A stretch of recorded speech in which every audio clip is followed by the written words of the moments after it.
Things are moving on slowly, but still they are moving on here at Montreal Online. We're jumping into round 3 here already. Some exciting and confusing matches along the way with some weird archetypes being brought here. And no slowing down with that, with No Hands Gamer doing what he does best here, I think, in constantly innovating and changing what the standard expected lineup should be. Yeah, he's certainly a habit of doing that. I actually had an interview with Casey, who was saying that Casey himself might not necessarily innovate particular archetypes in the way that No Hands is named for. I think there's like 3 or 4 archetypes that are known as No Hands X colloquially, just because he was the innovator of them. But Casey considers himself a very, very strong deck builder, as I found out in that interview. And he was very quick to say that within GM, the only person he really thought was on his level in terms of bringing the right decks and building them properly was No Hands Gamer. And I think that's really something he's gaining a pretty big reputation for, is actually his prowess as a deck builder alongside, his ability as a technical player as well. And then I think about as far as you can go on the other end of the spectrum, we have Yes! Zirios, who is the least creative player, the most degenerate ladder grinder I think I've ever come across. This season, and I think last season as well, he was just playing nothing but this Control Priest. He finished rank 1, stealing it away from Gabby at long last at the end of this season on ladder. And interestingly enough, aside from just the standard list that we know here from him, he last minute, at the behest of Bunny and Deaddraw, decided to cut Galakron from his list, instead going with a slightly more anti-aggro build instead. Yeah, it's super interesting as to, these kind of players. We've seen like freeze-made specialists, I guess, in the past, and I think priest specialists are the most common variety that we have right now. And Zirius is very much in that camp, as you say. There's been multiple times where I've seen in Discords or Twitter threads or wherever else, just Zirius popping up like, guys, I need help. I don't know what the lineup is. I only play priest. I don't understand what the other good Hearthstone decks are. Someone please tell me. So he is, very much a one-trick pony, if you want to put it in that regards. But he is still a very, very capable Hearthstone player, and although I think he will have edges on his priest that fall away with some of the other decks he plays, like fundamental Hearthstone is fundamental Hearthstone, and even if you don't have necessarily huge experience on a deck, if you are a very strong, experienced player, you certainly can work things out very quickly. Interesting to see the bans right away. This kind of, I think, plays in again to the fact that I am somewhat erroneously constantly comparing Bomb Warrior and Demon Hunter, where my simplistic view of it, as I've said, is Bomb Warrior is just the better version of the deck. They do similar things.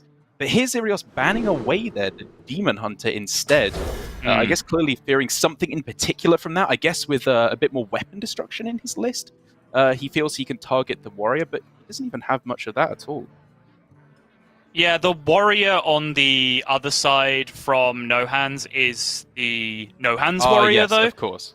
So it's a slightly different dynamic on Zirius' side. We were talking a little bit coming into this that it feels like the mages are the potential weak point on both sides. No Hands has a Tempo Mage, Zirius has a Turtle Mage, but it does seem like No Hands' decks are very, very heavily lent towards being able to deal with Turtle Mage. I think the No Hands Warrior, as I will continue to call it when he alone plays it at this point, is known to be a pretty bad matchup for the Turtle Mage. Malagos Druid is by far the best version of Druid for going up against it. And then, of course, Demon Hunter, with its just straight up hit you in the face damage plan, is something that can be very, very effective against Turtle Mage as well. So I think No Hands is, leaning pretty heavily towards that kind of strategy, and it might just leave a little bit of a weakness in Zirius' strat. Well, one thing that will definitely not leave any kind of a weakness in his strat is just going with the priest right away. As we were saying, this is his deck. This is the pet deck, and it's the one that he should be playing perfectly. I'm going to try and pick up any possible mistake, if only so that I can talk to him afterwards and say, haha, I got you. But so far, generating a Mirror's on top of Brightwing. Instantly be told why you're wrong and have to take it all back again straight afterwards, surely. Well, yes, of course, but I'll live in blissful ignorance for a few short minutes while I wait. Okay. How do we feel about Brightwing into Mirror's on as an opener? I think that is some rank 1 Finnish priest play right there. That's what I'm all about. This is how it's done, ladies and gentlemen. I also like Tempo Kajir. He's got double Raise Dead in hand. Let's get him active. Yeah, I kind of agree. Like this, yeah, that is the face on Xerios as a player who's like, well, this is really stupid, right? Just using my best card for no value, and he's currently having to convince himself that that is the play. I think it absolutely is. Yeah, it's obviously playing directly into a pretty spicy firebrand with 4 health on the board, but there's only one of them in the deck, and again, as I said, Raised Dead, you just want to be constantly playing aggressively onto the board, because I think this is, again, what Xerios of all people will understand, is, despite the fact that I named it as Control Priest, that's not really the way that you want to be playing it in this matchup. You want to be, as soon as possible, ahead on the board, because after a certain critical point, if the mage is having to use all their mana to clear your board, eventually you'll get something that sticks and they can't clear it. Yeah, it's weird, right? We refer to this kind of build that Xerios is running as Control Priest, but then as soon as you take like 2 cards out and add 2 of the +2/+2 buffs and you have Hunter Aces list, then suddenly it's Tempo Priest, right? And it's like 2 cards different. They're remarkably similar, a lot of the Priest archetypes across the board these days. Ooh. Kind of spicy pickup. I mean, I'm definitely looking at kind of just slotting in the 3 mana for Kaj and saying that's almost certainly going to happen on this turn. How do we fill out the rest?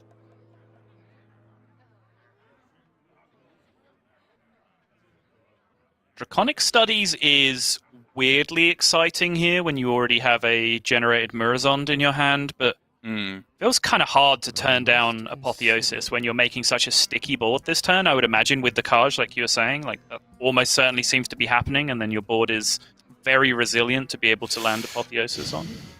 I think this is really interesting, actually, because Apotheosis is like the lockout card. It's what I find you want to do right at the end in this deck, because as soon as it's not really good, 3 mana is so much of your early turn used up. So I think going for either of the other 2 there, I just about prefer, because you know, he can spend his mana proactively on developing the board. What he's lacking at the moment is reactive answers to if something very impressive comes from the mage side. Okay. I can see that. And actually looking at the board state now, he actually wasn't making that sticky of a board state as my initial instinct suggested, now that I can look at it again. Yeah. He's only 1 health away from there being a full clear in play, so seems reasonable. But on the other side, while he may be no hands gamer, he's definitely not no fist bumps gamer, because that devolving missiles off the top, he clearly liked the look of that very, very much to make sure that he can, again, stick everything on the board, play around any buff cards, and just constantly keep the priest on the back foot. And all the while this is happening, you're chipping away at that health total, which gets him closer and closer to burn, closing things out. Obviously, it ended up a formality, but what do you make of the target of the Kaj on the previous turn as well? Xerios went for max stats over the potential of his own Astromancer Solarian. I know you will have played this matchup from the mage side much more often, but do you feel like them generating their own primes is one of the key ways that they fight against you in the matchup? I kind of feel like when you have Murazond in hand and you're generating so much value, like the things that you're doing come turn 7 are not going to be that much substantially weaker than a Solarian Prime anyway.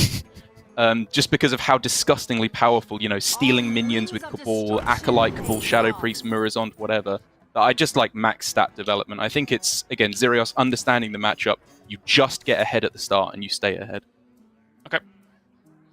Wisp picked up off Raised Dead number 2. Xerios just needs to find a way to make a Gandling now. And then, baby, he's got a Zoo going. It is a dual class card? It is, yes. It is, yes. I can't remember if I'd ever seen it outside, but yes, it is. One of those weird Speaker Gidra type cards. Yeah.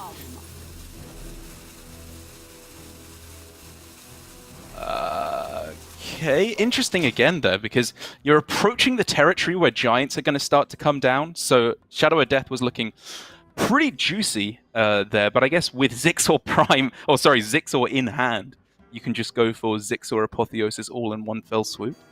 That's pretty good, actually, yeah. I like it. What to do? What to do? Wow, even going into turn 6 next turn, Nohan's already sequencing in the way that says that he wants to draw the Prime specifically, have it locked and loaded, ready to go. I think if you're going to go with the Arcane Intellect, I can definitely agree with that. Whether you go for the AI at all, though, is something that I kind of question on that turn, because he had ways to develop stats onto the board. Like, even if he just goes for a couple of magic tricks plus a cyclone, it's a little bit more development. I guess he did get the 2/2 down. It's a tough turn, because AI is just one of those cards where it's not actually that good. I never want to spend my mana on just drawing 2 cards unless I'm setting up for something definitively disgustingly powerful. Yeah, 2 things that you now need to know about Derek Brown to fully contextualize that analysis. He does not play Arcane Intellect in his preferred list, and he also once cut Mana Cyclone for Bloodfen Raptors, because he figured that would be strictly superior in having 1 extra attack. And went 4-0 in top 200 Legend. Not a meme! Actually happened! True Actually story. happened. I did draw... There were multiple situations where it was significantly worse than Mana Cyclone, so I'm not really sure what point I was proving with that particular gambit, but, you know, it happened. Yep. There was one point where it was better, though. So, who's the real winner here? Always you. Well, there's even a hot debate sparked on Twitter right now. I think Mana Cyclone is one of the most heavily contested card in a deck that is already very unclear on how it should be played in a lot of situations.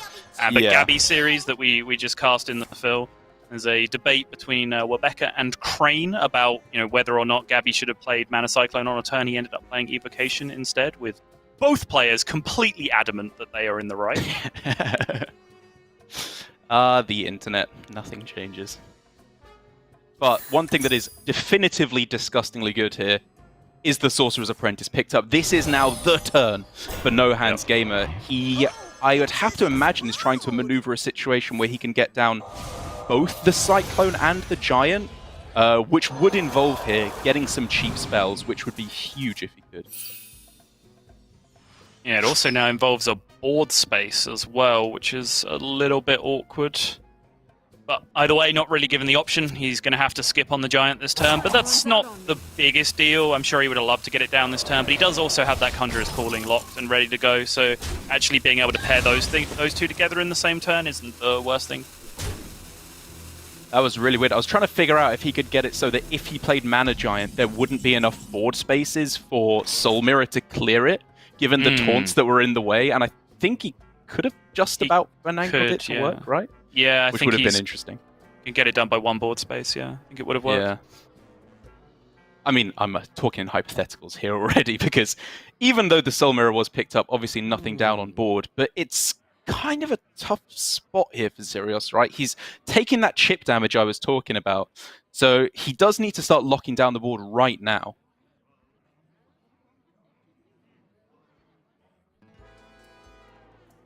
Yeah, you can see the byproduct of just losing board control early. These builds of priests, even though many of them, including Xerios's, do include Wild Pyromancer, they don't play Holy Nova, Breath of the Infinite. They don't play these small factor AoE spells. They're much more reliant on just being ahead on board early and being able to fight from there. And then if they lose ground in the late game, that's when Galakron and Soul Mirror and things like that can come into effect and swing the board state back. But they hit this kind of scenario where they've just lost the tempo battle early. That's one of the big weak points of this deck that can be exploited. And this is absolutely where you just go for the throat as No Hands Gamer. The Pyroblast may or may not even be necessary, because I think you can't have a strong read that there's no Soul Mirror in hand, but, that was not a terrible board to throw down the Soul Mirror on at all. Yo! Alright, Giant. Conjurer's Calling. Let's see what he can get.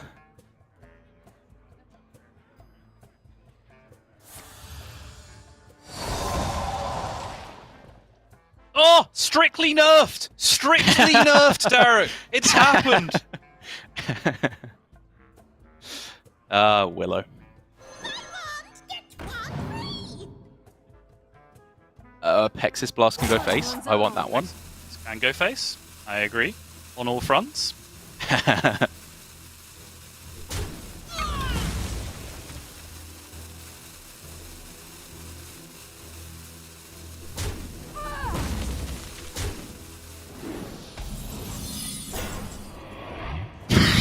Okay.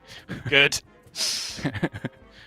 And that does now again make for kind of a weird board from Soul Mirror here. It's not a great Soul Mirror, but I'm not really sure what else even does that much. Like, Wave of Apathy buffs the attack on a couple of the minions on board, annoyingly enough.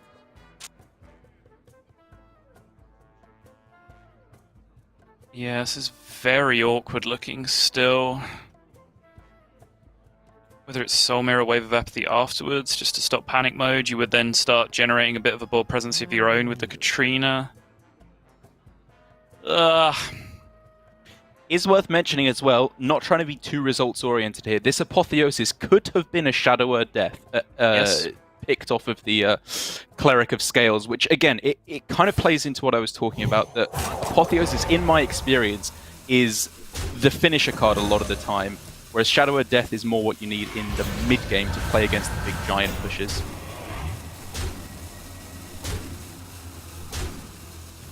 What did this achieve? Oh, you still have your 4/5 left remaining to attack at the end. Okay, I see. Yes. And you get a minion, which can be something good, I suppose.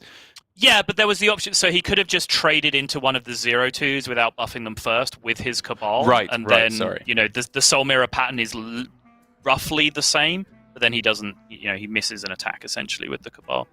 So doing it this way looks weird with the Wave of Apathy first, since he buffs the minion, but that allows him to kill one of his own minions first and then opens up another board space. Like you've been talking about, the mirror images made the board spaces a little bit weird for the last few turns. So 7 burst damage available, plus the 5 is close, but not quite there. So we're looking obviously for any way to freeze the board would be fantastic.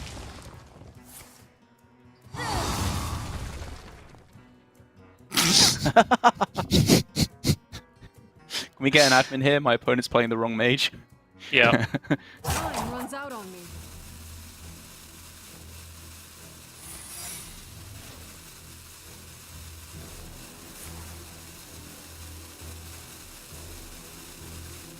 I do think No Hands does just have the one turn here that he's taking, because if he does want to just continue pushing this for absolute burn damage, which I think he does, Yeah. he does it on turn 9 and turn 10 back to back, right? So he can just continue to push for board presence on his turn 8.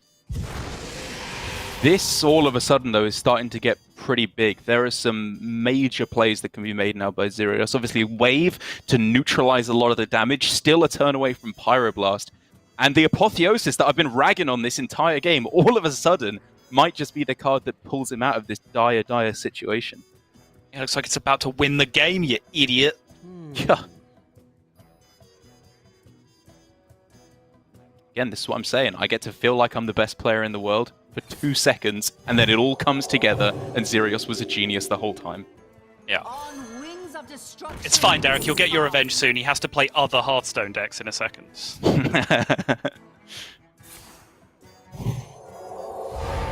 Yeah, here's the play. He does now pick up that Shadow of Death as well for insurance, but so many insane value trades now on board. 8 damage Apotheosis lifesteal coming through. Gets him all the way out of range of that Pyroblast Apexis Blast combo. But there is the Tricaster just hanging around in No Hands Gamer's hand as well. Correct. So how much damage can that deal? Not quite enough to take it out, right? It's only 8 damage. Mm-hmm.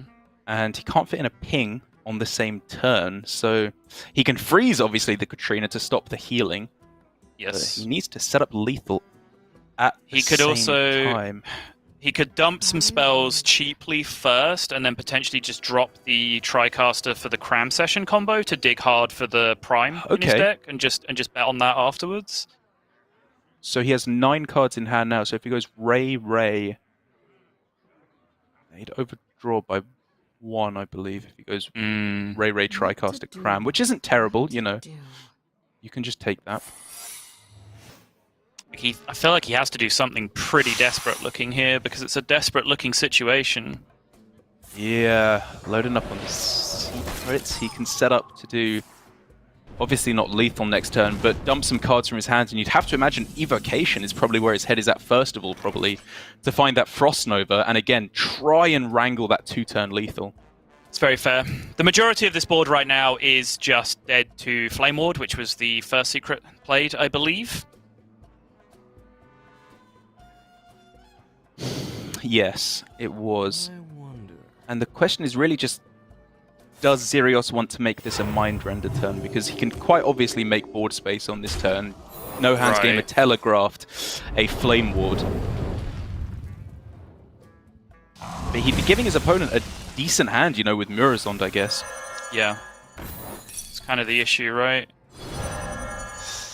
Okay, give him a 1-1 first, correct. Yep, seems good. Technically accurate. So he could either have 2 secrets and a Ray of Frost, or swap the hands. I kind of feel like the information is pretty valuable in this spot, right? Just to know what kind of situation you're playing around. I feel like their 8-8 is also quite valuable. You're not wrong. On wings of destruction they come. It's a tough turn. It was a very, very tough turn because, again, you just don't know what you're going to hit. Mm-hmm.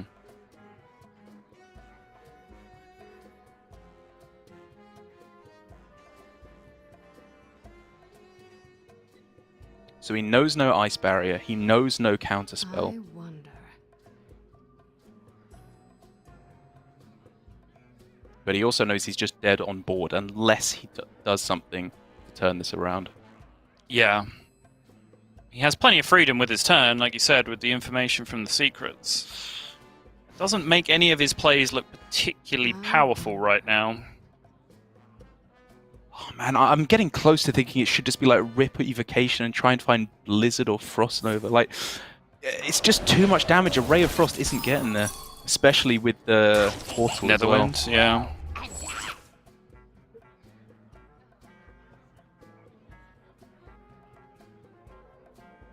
So with the trade into the 5-1, there's now 14 damage coming back the other way, which I guess, you know, playing against Priest, like, that's safe. You can allow for that if you do just want to focus on being purely aggressive from this point. Yep. And he does. But now hit him with the Mirror Entity, though. Wait. I mean... Wait, hang on. He's just dead. He's just dead on board. And he knew he was dead on board if he made that play. Oh man, it was a complicated turn. It was really, really tough there. And, you know, you got to be thinking Evocation if it misses. He was clearly just trying to set up 2-turn lethal.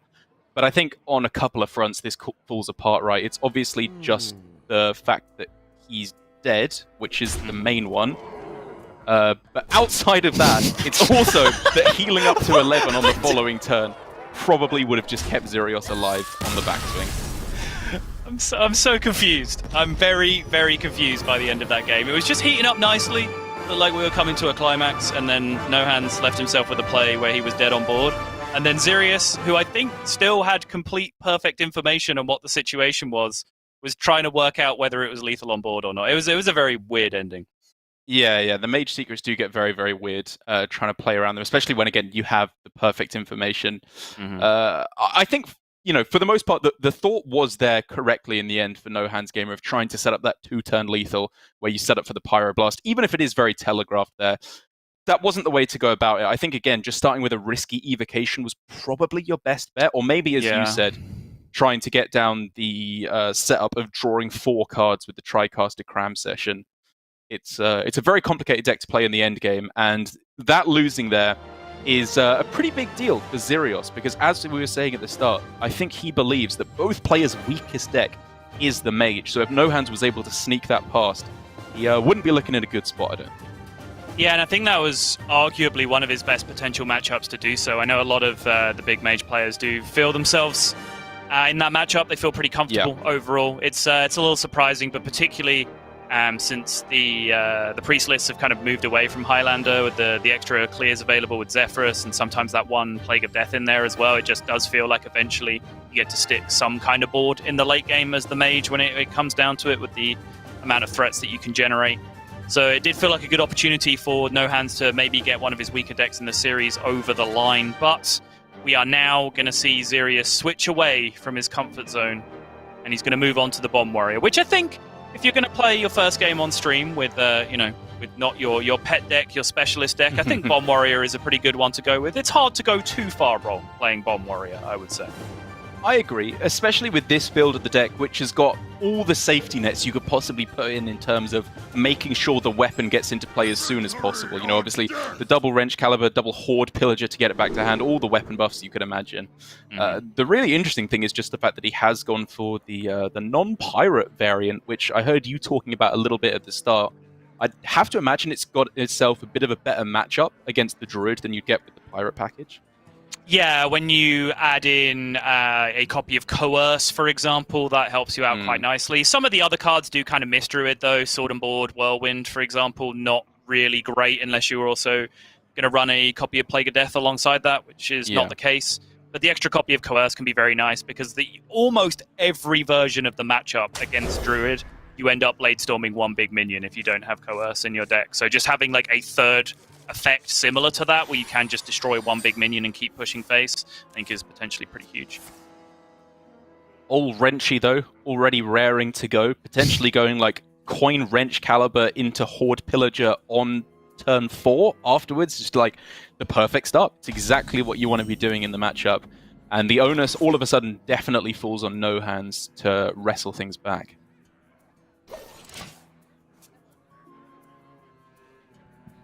Nothing doing in the early game here for Xerius. This is a pretty nice pickup, honestly, off the Nature Studies. But No Hands, just to put something annoying in play in the early game.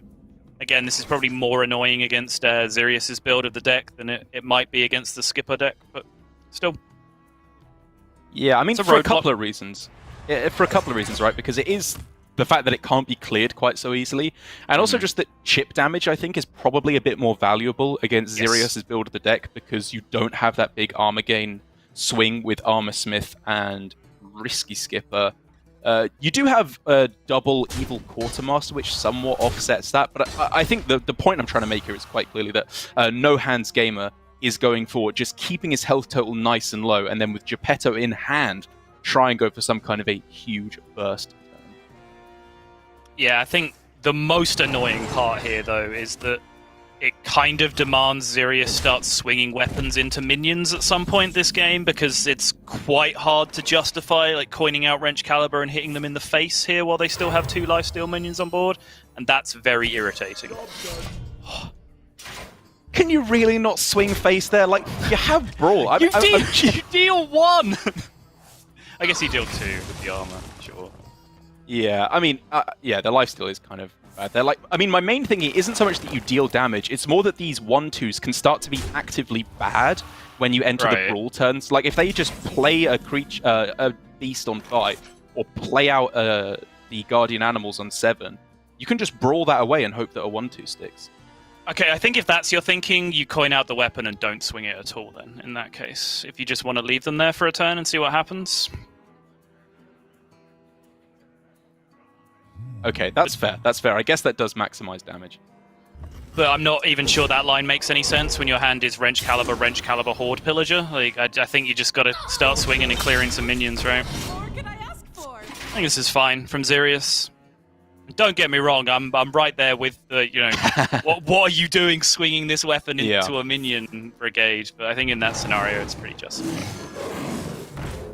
Xerius, less than happy, of course, with ramp into Guardian Animals, but, you know, it's not that bad. He can start to pull this back, and No Hands already getting an awkward draw, I think you could say, in the Malagos, means that Xerius is, I think, more in this than he thinks.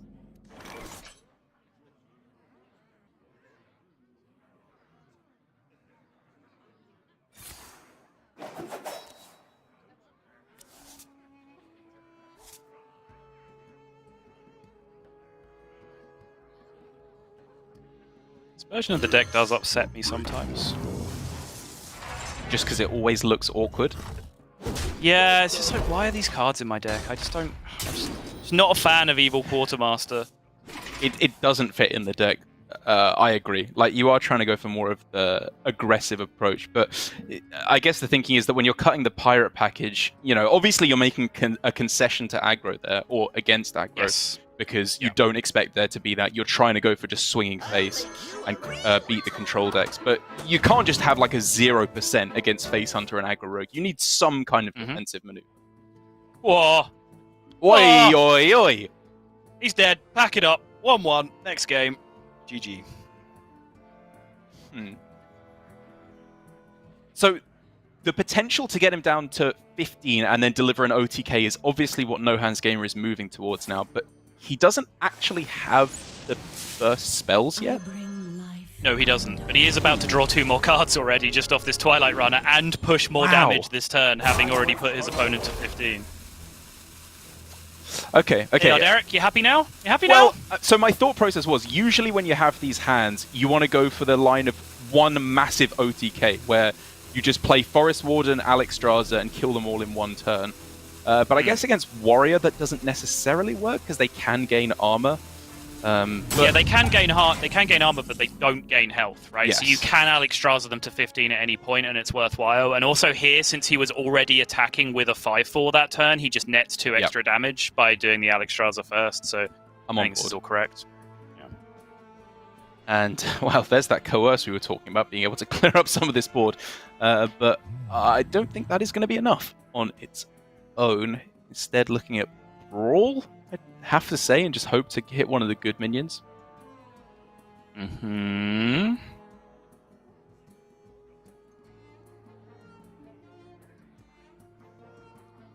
Yeah, I'm not seeing a much more creative solution than that.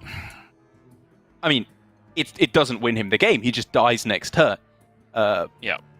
But it's kind of the best he's going to get.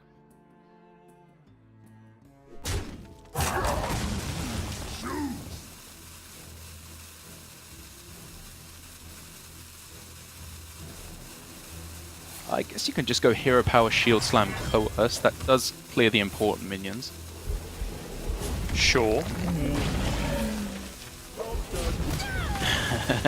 Also nets him, I suppose, 1 extra health than praying that the 2/3 wins the brawl.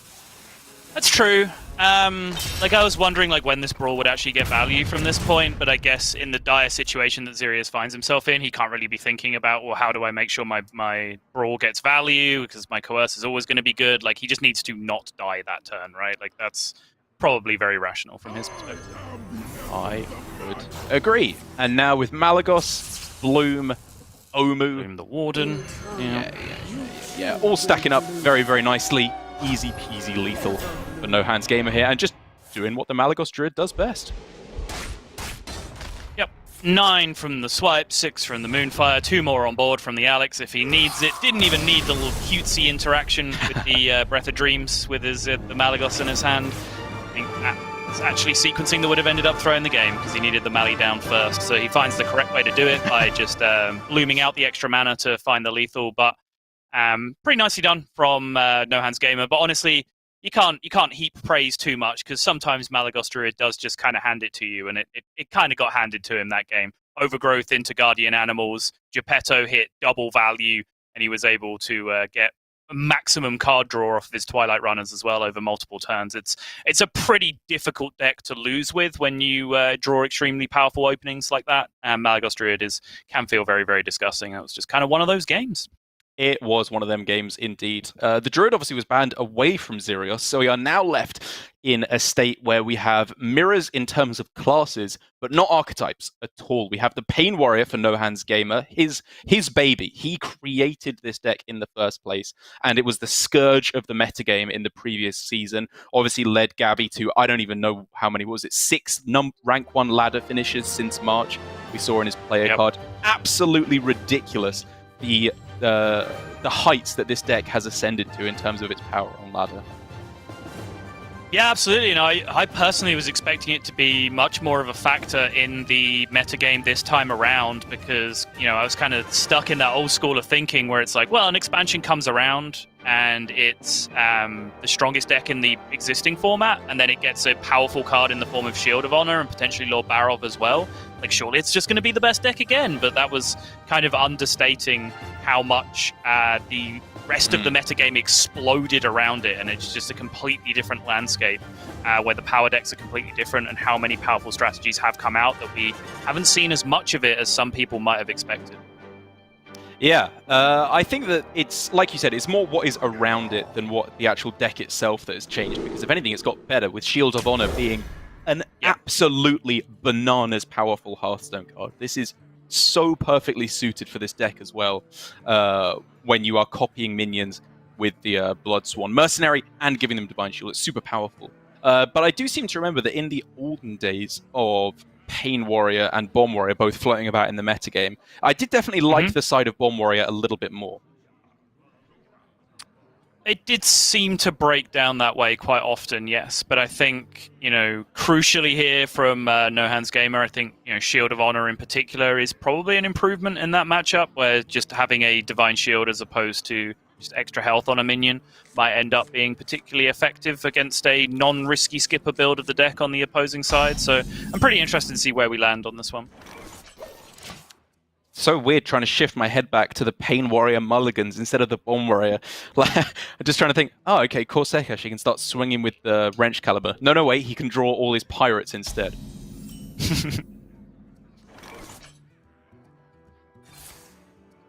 Job's done.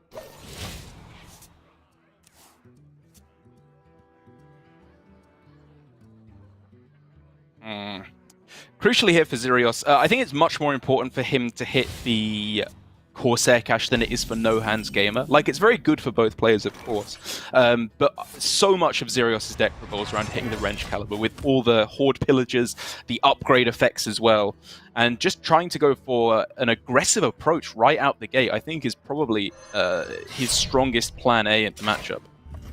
Yeah, I mean, right now it looks like Xerios had the absolute nuts, but just imagine the world where the Corsair Cache wasn't one of the cards in Xerios' opening hand, and he's just looking at upgrade, Blastmaster Boom hand instead. Like, that's just a complete disaster of a hand.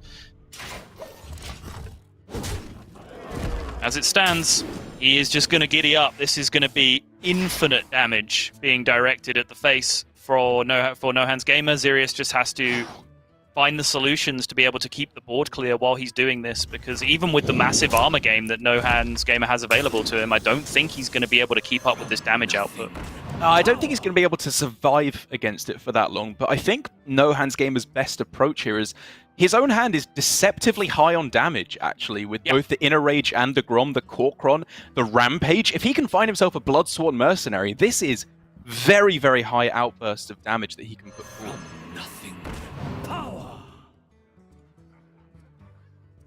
Another Inner Rage. Does need a lot of time to piece all that together, though, is the problem.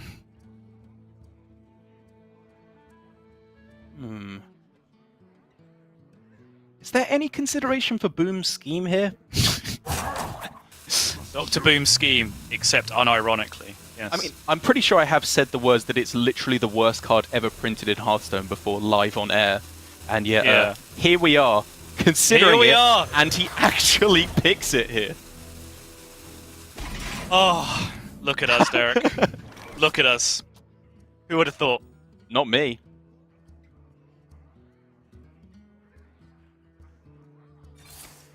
Well, there's actually just a Dr. Boom scheme in his hand. What is Hearthstone right now? And, well, he's going to be spending 4 mana to gain, I don't know, if he's lucky, 5 armor in just a worse Ironhides. His opponent is going to be equipping double upgrade and just absolutely going to town on No Hand's face. This is it. Like, I don't disagree that there is damage output to be had from No Hands Gamer's hand right now, but it just doesn't happen fast enough. Like, by the time he's able to tile this together and start launching Korkrons at face, launching Grom at face, sticking Rampage on minions, there's going to be a 7/7 and 6 Boombots on the other side of the board, and he's going to be at about 10 health. Like, it's just not looking pretty from my perspective. I think the kicker here is that we have to remember that Grom and Korkron particularly, they can stick on the board for a turn. We see them as one-time damage effects. It's true. And that is, I think, Nohan's avenue to victory here. It's going for something like Korkron Inner Rage Rampage, or Korkron Inner Rage plus plus the Bloodsworn, and it actually sticks onto the board, and he can get multiple attacks through before Blastmaster Boom goes off. That's fair. So on that note, how do you feel about Nohan's just cycling for the additional weapon this turn and not actually going for any kind of board presence? Because he could have just potentially slammed a Corker on that turn, right? And tried to have it stick over multiple turns, give Xerius an actual problem to worry about, which he just hasn't had so far this game. Right, like if he goes Korkron Inner Rage, it's dying to Hero Power Shield Slam, it's dying to Sword and Board. Obviously it's just dying to a Weapon Swing if he wants to go for that. It's not likely to stick, but you know, again, he's not likely to win the game at this point. He's taking too much damage. So at some point, he's got to go for a big swing turn. And I think it's likely to be on this turn. Now he has to do something on this turn in order to stick a big board. Xerius, I think, nothing more there than just representing that potentially he had some options in his hand that he didn't. Just waited at the end of his turn, moused over a couple of cards. Doesn't want Nohan's to know that he doesn't really have any options in hand right now. That's a big draw now with the Armor Smith and the Bloodsworn Mercenary in hand. This is, you know, potentially, I mean, I can't count it up off the top of my head, but I'd guess like 12 armor, something around there on this turn that could be gained.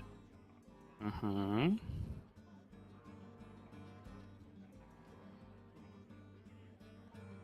Does it do enough to disincentivize a Blastmaster Boom on the other side, though?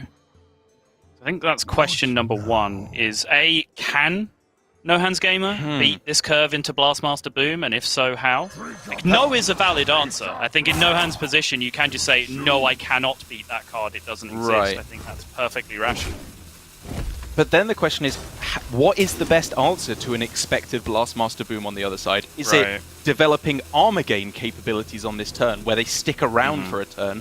Or is it going the Korkron Inner Rage Bloodsworn and saying, I'm going to hit you for another 12 next turn if you don't clear? Interesting, yeah. I don't know.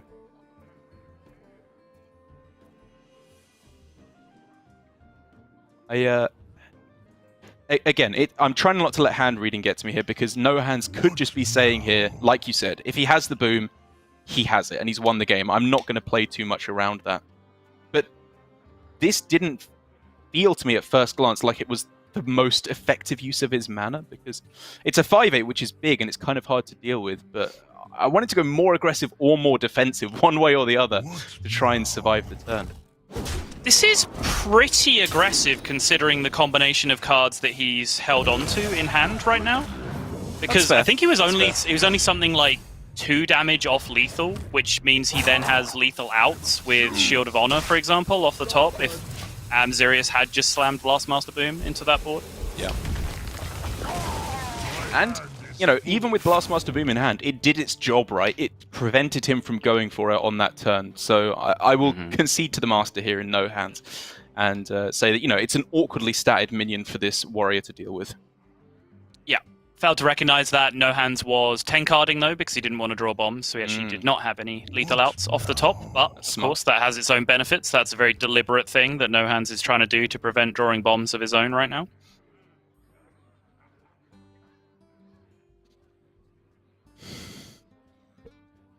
Again, the armor gaining capabilities have only increased on this turn. The question really just being how you want to go about it.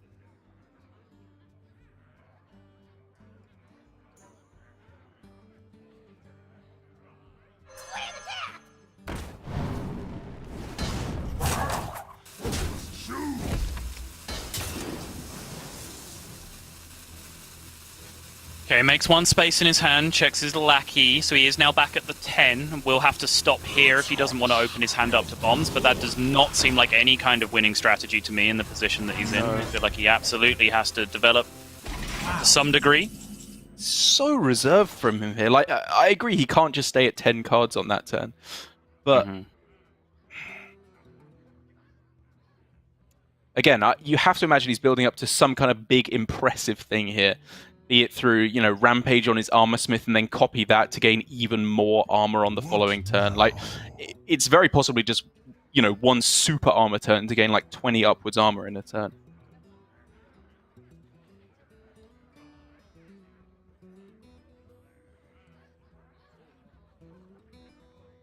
So is there a reason this Blastmaster Boom isn't in play, Derek?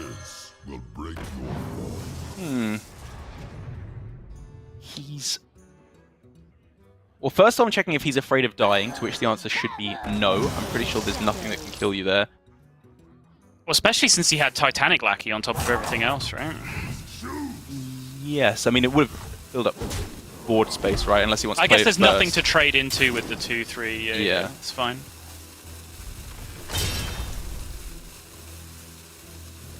Maybe he just wants to go for it all in one turn. Because it's not like having boombots on the board increases the armor your opponent can generate. Like, the bombs, if anything, are likely to kill off the Armor Smith and stop it from gaining any more.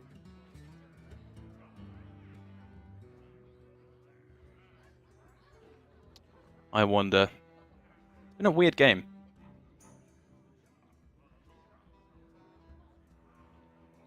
So obviously, now No Hands actually has minions still in play, which again increases the armor gaining potential he could go for on this turn if he wants.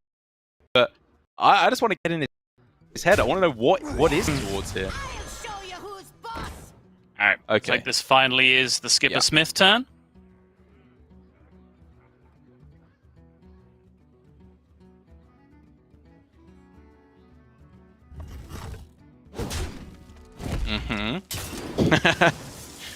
Yeah, take the damage on your face first. Technically correct. Unlikely to matter in this particular matchup. Yeah. Sure. Spell Lackey Shield Slam. Oh, yeah, okay, Shield Slam. Molten Breath, no dragons, and I don't see any obvious way to generate one. Someone's gotta lead the charge. Okay, so clearly here I would say by saving the Bloodsworn Mercenary and the coin, this definitely feels like a game of Grom, Inner Rage, Coin, Bloodsworn Mercenary, if I had to guess, as things start to come together a little bit more, which is 24 damage in one turn, right? So he really doesn't have to get that much extra chip damage through to face before the game is out. He does not. But he's also only managed to pull himself back up to 18 here with 5 bombs, I believe, in the deck, and a second Wrench Caliber and a Galakron yet to come from Xerius. So even if he is able to get a full 24 to go face with the Grom, Coin, Bloodsworn, the race is still incredibly tight. It is indeed 31 damage, or 33 health now for Xerios, so I'm not seeing any way at all for No Hands to get the lethal, even with Corkron, Inner Rage, Rampage, Bloodsworn, all that nonsense. It's just about surviving, again, for another turn, trying to weather the storm of these bombs. Yes. Good catch from No Hands right at the end as well, just to jam the Blood Sail on board and fill up his hand yet again. He was right on the rope as that was happening. Pretty sick, actually. Yo, that Shield Slam is so clutch. Like, he's already used one Blood Boil Brew. That 7/7 was actually pretty difficult to deal with in that situation. And now he just gets to stick and buff this Armor Smith and start forcing through damage. And all of a sudden, this has completely flipped. And now, unless these boombots and the bombs in the deck for No Hands Gamer have something to say about it, he's looking like he might even be favored. How much damage were we saying he needs to do? 22 on the following turn, which means if anything sticks at all, assuming no armor is gained, then... No, it's 24, right? Oh, 24, sorry, yes, again, sorry, I apologize, not 22. So nothing can stick on this board, even with the hero power being pressed. Yep. Pretty sick. There is still the Galakron that can factor into that, just for the 5 burst armor. Can be a big deal.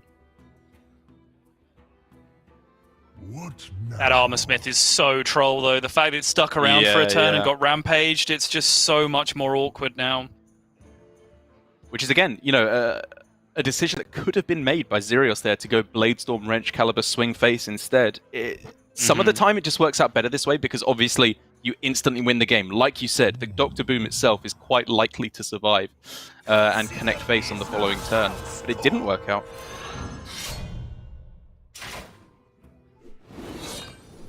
Also worth pointing out, I believe, that this could be 28 damage, right? If this inner rage, or if this Dr. Boom scheme was the inner rage that he passed over. Oh, you're so right. Yeah, it was offered against an inner rage. Okay, that's hilarious. I'm happy.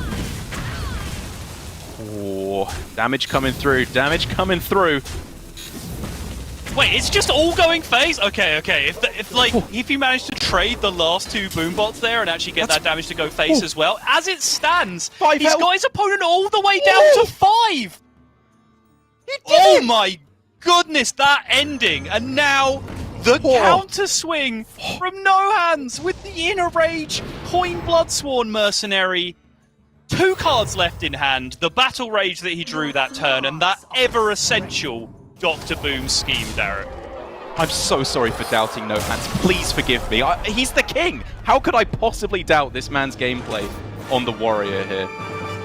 He made it, he perfected it, and he's the one that is bringing it. When everyone else has gone over to Bomb Warrior and doing it with style, saving that combo for the end, it's just so sick. I love watching him play this deck. Those bombs were just absolutely popping off at the end of that game. The fact that they just one by one, they were trading into minions and then going face, just perfectly sequenced. Like, there was that one bomb at the end which didn't cooperate, and he had to then slightly overkill in that situation, but still did so much face damage that he was able to push his opponent all the way down to a single bomb draw with, I believe, 6 or 7 left in the deck at that point, which is, you know, pretty good odds in that position. But I do have many questions about how that game was played from both sides. Obviously, in the results-oriented world, No Hands came out on top, but also in the results-oriented world, he had a completely dead card in his hand the entire game that he picked and we made fun of at the time, which could have been an inner rage to potentially be more threatening. And then from Xerius's side, like, that Blastmaster Boom could have been played a couple of turns earlier, and then he wouldn't have felt obligated to play it into the Armorsmith turn, and maybe he could have just, you know, committed to clearing at that point if he hadn't already won the game with the 7/7 that he had in play. So I have lots of questions about the way this series has gone so far. I think questions can be drawn there, but if you want to frame it another way, No Hands Gamer was trying to figure out how a card fits into his combo that he had already mapped out 8 turns in advance at that point. Like, you got to cut him some slack there, okay? He clearly had the entire game mapped out with the coin Gromash Bloodsworn play. It was pretty cool to behold, even if, as you said, if we want to be hypercritical, there were some optimizations that could have been made along the way. Again, though, now we're back to the tempo mage here. It's all coming together as Xerios predicted, with the mage looking like the tough deck to get through for No Hands. Yeah, and this matchup in particular is probably one of the worst in the game for Tempo Mage. It can be done, for sure, but it is a miserable feeling. And this is where I think the Sword and Board Evil Quartermaster build can actually come into its own. I do think Risky Skipper is a very effective card in this matchup as well, because, you know, Sorcerer's Apprentice plus Mirror Image plus Cyclone, like, you see a lot of boards of that kind of variety when you play against Tempo Mage, which, you know, Risky Skipper will clear up very effectively. But just the natural addition of cards like Sword and Board itself is just such a clean removal for some of these early game problems that you might otherwise fall foul to. And it just serves as just another ability for you to just be able to clear minions and then just allow your weapons to connect face, which is absolutely what this deck is about, particularly in this matchup. Fun tidbit as well for you. Xerios says he regrets today spending more time practicing instead of going to the barbers now that he's on stream. And yet because of that, all he's giving us is his hair and his forehead here. It's a somewhat counterintuitive gameplay here, Xerios. Do with that information what you will. I think he looks just quite seeing dapper. now that just purely from his eye line, he looks kind of similar to Zalay. He just took the sort of snapshot of his eye area. Yeah, it's the eyebrows, isn't it? He does. I see what you mean. Yes. Yes, time to stop there. As No Hands Gamer with the full keep makes the very controversial play, I'm already going to say, of playing the coin on turn 1 with Apprentice and Shenvala on hand. Quite clearly to get down the double One Thief and try and get some of those 1-mana spells to get the combo popping again. But a controversial way to play out the matchup already.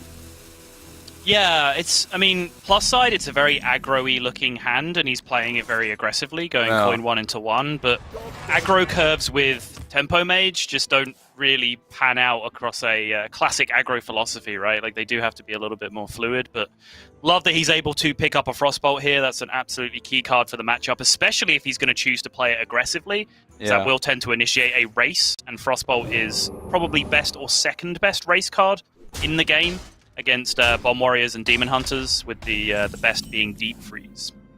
Just kind of funny, though, that he keeps Shanvala and Apprentice and then plays the coin on 1 and passes up 2 1-mana spells that were available off of the Wand Thieves as well. I mean, you'd have to imagine, because he wants to stick the Shanvala on 3 here proactively, and then follow up with the Apprentice thereafter. That AI, though, might change things.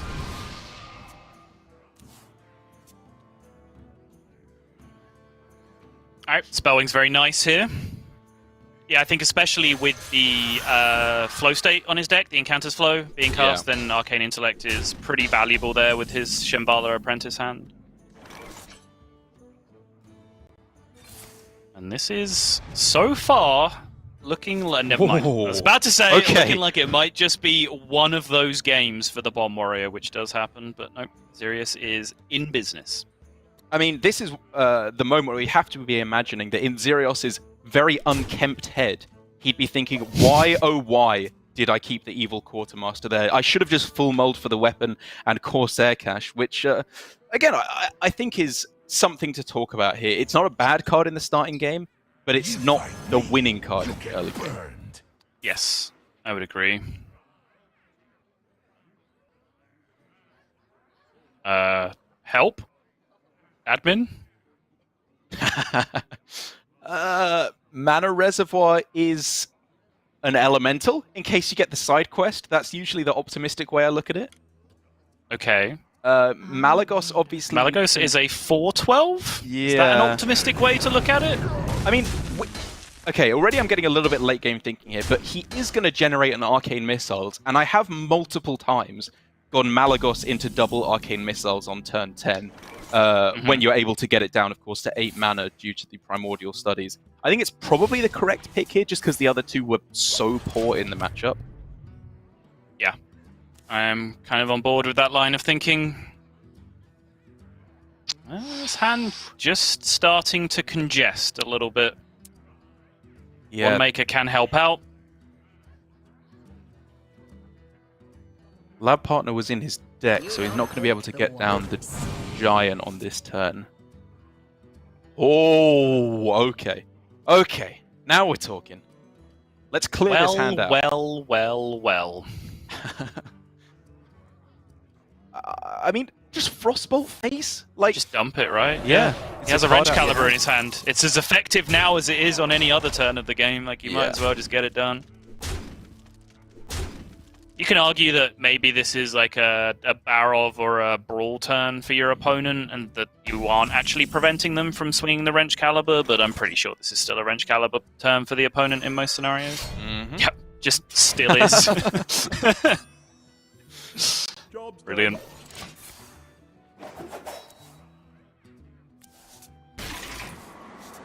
This is suddenly a ton of damage coming back the other way, though. Yeah, it really, really is, especially with, you know, any Arcane Missiles that can be generated, a huge Frostbolt, Fireball, Apexis Blast, Pyroblast even. If you can get them to stick in your hand, generating them through any other means, that could be a lot of damage.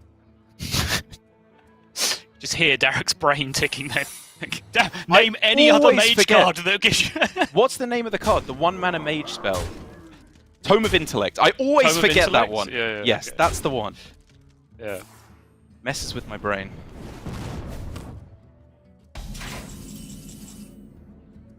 No Hand saying, you know what? This is working for me right now. If it ain't broke, don't fix it. Yeah, absolutely. Xerius here willing to sacrifice an upgrade because he now sees that the situation is quite dire, and the must-have cards in his hand right now are most likely those Brawls. Like, turns out the upgrade goes off just fine. now that he has tested for Counterspell, he has a pretty scuffed clear, but he does have a clear if he doesn't want to go for the Brawl and save those for something more impactful. But in the end, he's just... which I think is probably the way to go.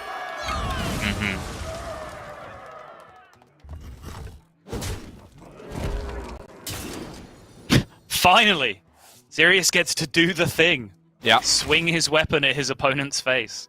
I mean, with 25 damage just from the swings in hand, and then, of course, the bomb... He only needs one bomb from his deck now in order to close out the game, if we want to look at it optimistically.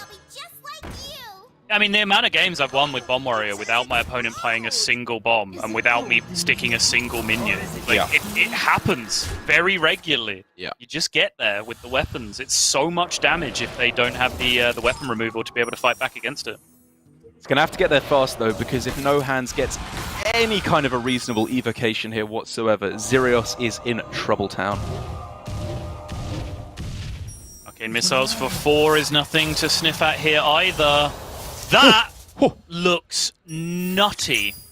Oh, Ice Barrier! That's huge! Ice Barrier, Elemental Allies. Oh, another missile! Another Arcane Missiles for free. Rip that for 4 more damage. Yeah. Go ahead, my friend. I guess you go Mirror Image and then shoot your own Mirror Image with the Brain Freeze. Why do you do that? Because you want to make room for a 5/5, right? On the board is my thinking. Oh, I see. Okay, that seems fine. Okay, so he does miss out on a 5/5 here, which he could have gotten by just, like, freezing something. Like, could have shot his own 1/3, but the 0/2s are pretty good in their own right.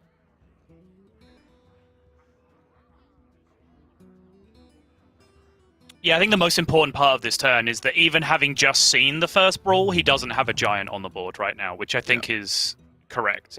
Like, this board is already ending the game. There is absolutely no reason to commit your last Giant threat to the board. Blade Storm, Whirlwind, Sword and Board. Hey, yeah.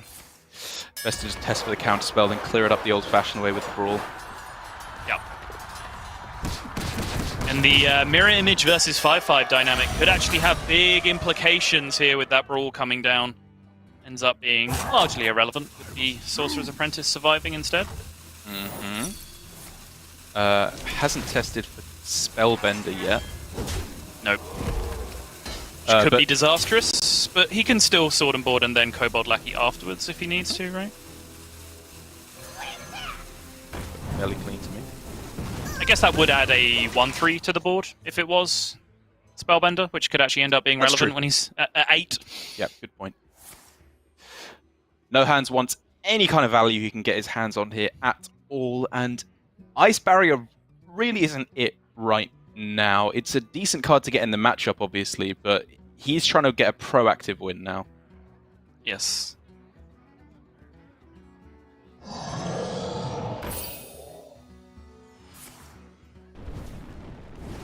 Does that ping go minion? Does that ping really not go face? It doesn't. Does that 1/1 have to die? Yeah, does it stop anything? You've seen both Brawls now. Yeah, like, I mean, there's specific things, right? Like Shield Block, Hero Power, Shield Slam is, I guess, the most obvious thing that you're playing around, which, I mean, there you go.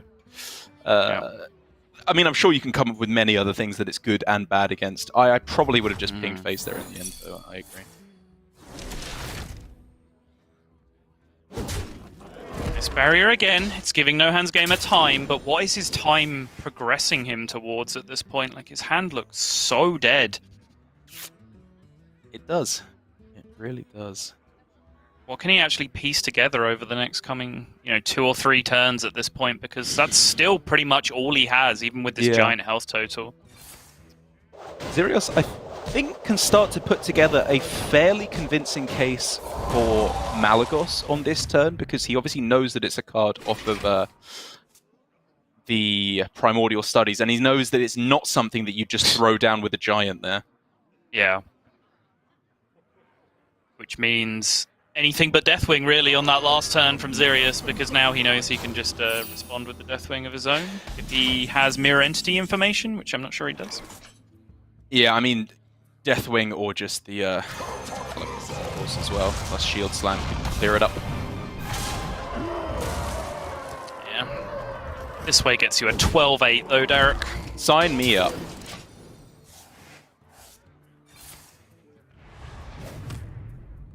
Suddenly, this game state has completely reversed, and No Hands Gamer, who was a fraction away of just being able to end the game with one more additional burst spell, is now looking completely hopeless in this scenario.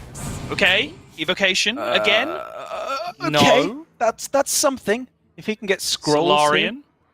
Oh, yeah, I kind of like Explorer instead on reflection. Yeah, me too. You can get Deathwing. You can get Brightwing to play on this turn? Question mark. Mm-hmm. Oh man, I really want the big ol' whelp, but I really want to play something this turn. I wonder. We're going Brightwing, Deathwing. Brightwing into Grom. Yeah. Some kind of big combo. You need it. Yeah, I like it. Time runs out on me. Taunting Objectively him. funny. Yeah.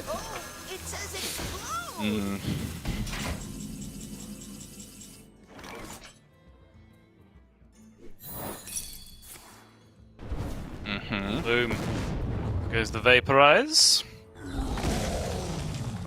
Well, same pinging the 1/1 did protect him from that on the previous turn as well.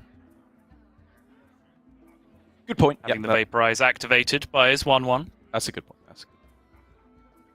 Still not sure I care. 1 damage to the face. You know the things I would do for 1 damage to the face, Derek? Oh, you're going to make me cry. Well, how about what would the things you do for 3 extra damage to the face on this turn with a Galakron?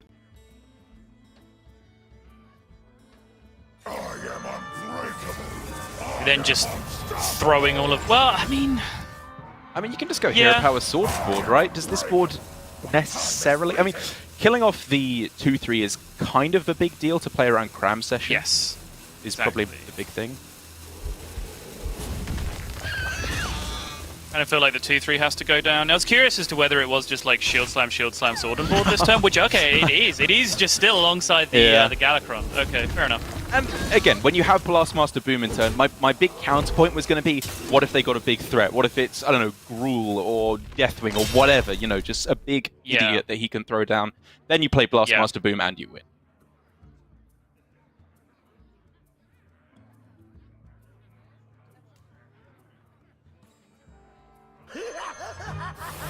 Let's blow this place sky high! Yeah, you versus the guy she tells you not to worry about. Mom, I want Blastmaster Boom. But we have Blastmaster Boom at home! Yeah, insert any of the million memes that are identical in format. Yes.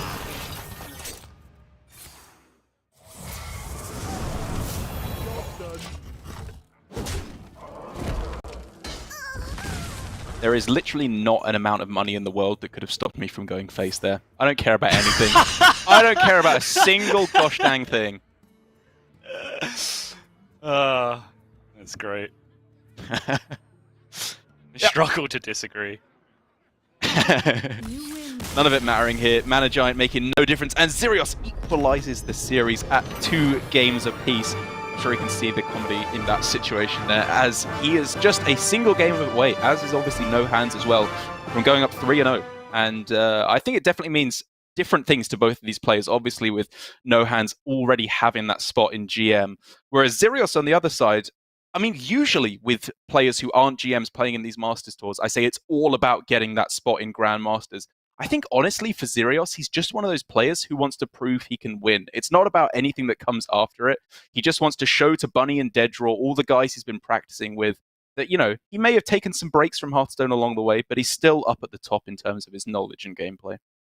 Yeah, and I think, honestly, like, we're as guilty of it as anyone else, right? But the way we've painted him in the series, he grinds Priest, that's all he knows how to do, right? Well, no, if he can run all the way through a Masters Tour, get up a good record, you know, get himself a 7-2 run, get himself a top 8, or, you know, and forbid win the whole thing. Like, you kind of have to throw that out the window, right? Because he is still a very, very good Hearthstone player. If how he chooses to have fun is just jamming Priest all day and all night, every day of every week, then more power to him. Well, I mean, it's the same transition that Deaddraw went through in our perception. Like, before he had his streak through Masters Tour events, I would have described him as the guy who hits rank 1 with combo decks. Like, that's all he does. He plays those weird Mechathune Druid or Hakar Druid, and he always beats me, and he's always at rank 1 or 2 Legend, which is kind of the same thing as Xerios. And like you said, if he can turn things around now with his Turtle Mage as the last remaining deck, it could be making all the difference for him in the eyes of the adoring public. And it, to be fair to him, has worked out exactly as he anticipated. Turtle Mage for him and the Tempo Mage for his opponent. It's a battle of the weak decks, as is often the case in Conquest, to see which one can crawl over the finish line. It is indeed. And this is one of the decks that I would worry a little bit for Xerios if he hasn't necessarily had the time and the experience. You know, if he's been trying to cram all of his Turtle Mage practice into the last few days.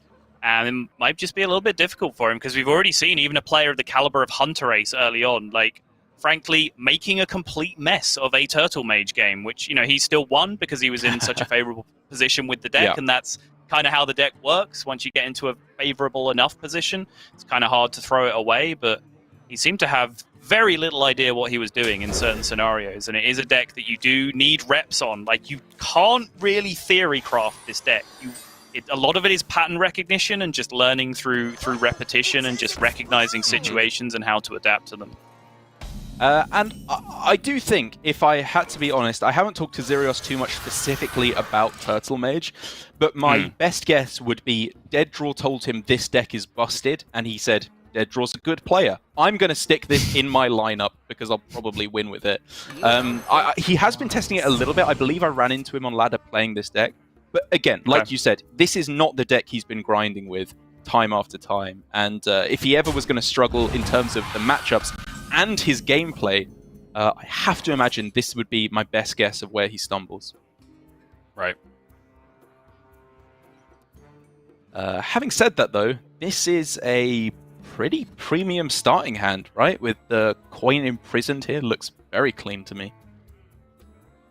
Yeah, it's one of those hands where he does have the potential to just lock his opponent out from ever being able to play a minion this game. Yeah. We have the Imprisoned Observer into Imprisoned Observer curve. You can even then potentially hardcast a potion at some point around turn 5 or turn 6 to get even more copies of Imprisoned Observer, just completely lock down the board in the early game, which is quite appealing, honestly, since he already has the Tortollan locked up and ready to go. Like, his late game is pretty much already secure. He just needs to not get beaten up too much in the early game. Taking it a little bit slower here. No reason why you can't play the same curve and just hold on to the coin. I am fairly okay with that as well. Yeah, and this is where, again, the experience shines through of knowing the Turtle Mage deck, because, you know, I'm a tempo player. I like playing my tempo decks. I like coining out big minions at the start. But holding the coin to go for a Tortollan play that one turn earlier can absolutely be the difference between winning and losing. So I can respect the discipline very much from Xerios. Yep, completely agree. You can certainly afford to tank some damage here, especially now with the double Farseer draw as well. Tanking a little bit of damage here isn't the end of the world. Like, even if Mage, which is a class that you would generally fear of being able to burn you out of the game, Tempo Mage really has to generate a lot of their burn if they're actually going to be able to kill you over the top, which doesn't always happen. So as long as you grip the board at some point, you can usually afford to get quite low. Yeah, that's definitely been my experience. This is the kind of hand that can get that surprise damage through, though. Like, even just sticking a Raz on the following turn is, again, a little bit more of that chip damage. These arcane missiles coming through get more and more threatening for Xerios.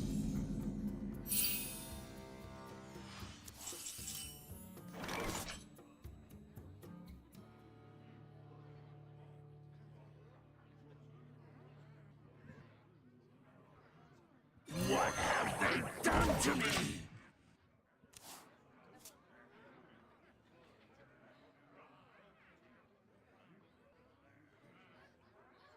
So now, how aggressive does No Hands want to be in this scenario? Raz is about the only minion left in his deck apart from those giants that he's really going to feel like he's going to be able to stick in this scenario. Oh, Let's push a good chunk. it's just that constant feeling of futility you get against Turtle Mage. You're like, anything I play here, it all gets wiped. It doesn't really make any difference. Oh, I've been living this a lot, all right. This deals 2 right now. What are you talking about? Okay. Nothing futile about 2 damage. You are correct. And the Raz, very possibly, for all he knows, could stick to attack another turn, deal more damage. What's this?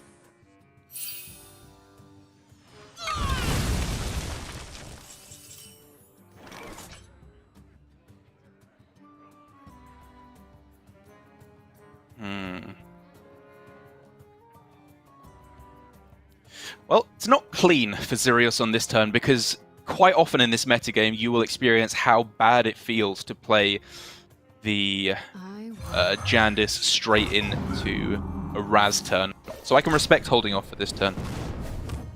Yeah, I like it too, and I think you can see now as the turn passes back that it actually made Xerios' turn really awkward as well, because one thing not playing Raz there would have done is just opened up the opportunity for Xerios to just continue to tempo out with Jandis if he had it. And we absolutely can see that he had, so yeah. Love the play from No Hands from multiple aspects. He is really bad at Primordial Studies, though. Okay, he is, you're correct. But to make a bad situation good here, he has 2 Arcane Missiles in hand and 2 minions here that offer a lot of spell damage. Obviously, it's kind of awkward because as you enter turn 10 versus Turtle Mage, a lot of T's there, you're very likely to be facing down a huge amount of health on the board.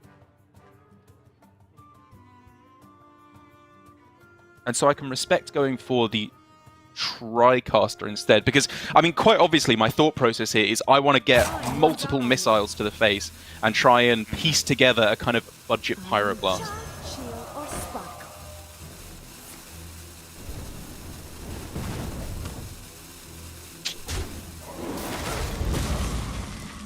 And No Hands just taking 4 here, taking the aggro line. It's good, you know, it gets a lot of damage pushed to face, but he knows the missiles is in hand. This is all getting cleared up and starting to look... He does, right? It's Wand Thief, right? Oh, was it Wand Thief? Oh, sorry. I thought it was the...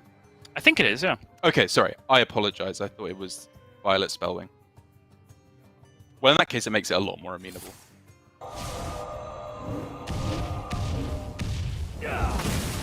Oh, really, Sotom?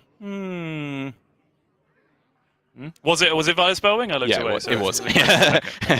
I mean, my bad. Either way, it wasn't, I think, an especially big difference it's going to be making.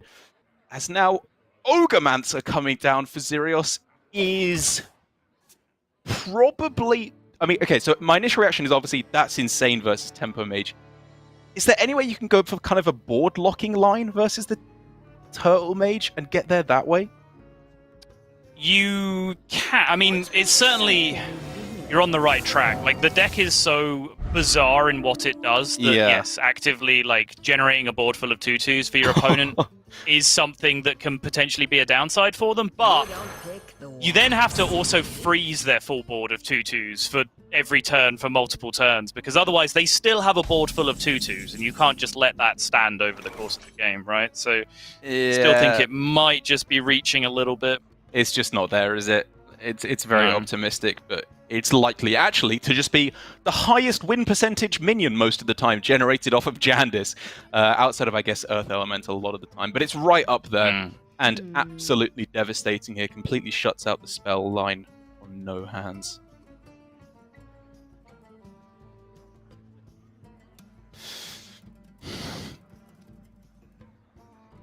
Well, my first thought is definitely that this looks to be a pretty powerful potion after you trade in the Starving Buzzard, and you can just stick an extra Jandis here. A pretty powerful potion for his turn 10 turtle, or whatever it was earlier, yeah. Quite. He could do that with just the Tortollan, right? This could be coin Tortollan into potion. I don't think he wants all this random garbage in his hand, though, to be perfectly honest. That's fair, that's fair. I don't think you want to potion into a freaking starving buzzard and an ogremancer. Well, it's just going to be... You trade that away first. That you do get rid of. Yeah. But I think you're correct. I'm thinking too small here. The play needs to be just going for infinite Earthen Rings plus Tortollans and just pulling out a range of anything ever going wrong. Exactly. He kind of has the fatigue lock, I guess, if you want to look at it that way, which is just infinite Frost Nova plus some healing, which is what he does have. That's usually either Farseer or the... how have I forgotten the name of? Kartut Defender, there we go. Which you can just essentially lock out your opponent without a win condition at that point. You don't need your Cloud Prince or your Sunreaver Warmage or your old school Nightblade or whatever it ends up being. Just don't really need any of them because you have the ability to basically fatigue any deck in the game at that point. That's kind of looking like what he has set up. Well, No Hands is quite clearly here, I think, saying that his best chance of taking the win is with a ludicrous Apprentice turn, and so, you know, there was a card that was kept at the start from Tortollan, in the mulligan from Xerios. It hasn't been played yet. It's likely to be Tortollan at this point, so I think he can expect his board will be frozen here. And so the best game plan is try and generate any burst damage he can, which he misses on here, and then hit Apprentice Evocation and just blow them out of the game that way.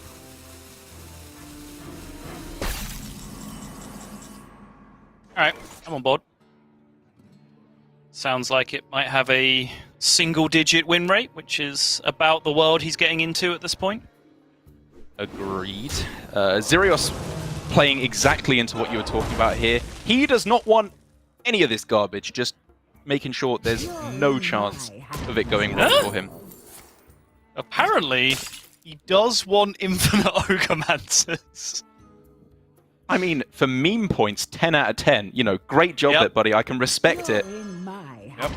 Is it necessarily correct, though? Like, he just has the loop right. He's just winning. Agreed. I mean, it is a super toxic card for Tempo Mage to deal with. Like, that's absolutely true. But we just watched the first series of the day, an entire match of Glory and Hunterase being their own minions for like 10 turns in a row. You don't want stuff on the board. I absolutely agree. I would have killed off my own Ogremancer there and just started the loop with the Tortollans and then potentially weaved in Earthen Rings Farseer from that point onwards and just settle in for the long one. Yeah. I guess the point could be, what if Potion comes off the top? In which case he needs to set up a backup win condition. What to do? Fair enough. What to do? And with Raz gone, those 1/1s are very, very difficult to kill off without playing a spell of some kind. It's interesting. It's very, very interesting.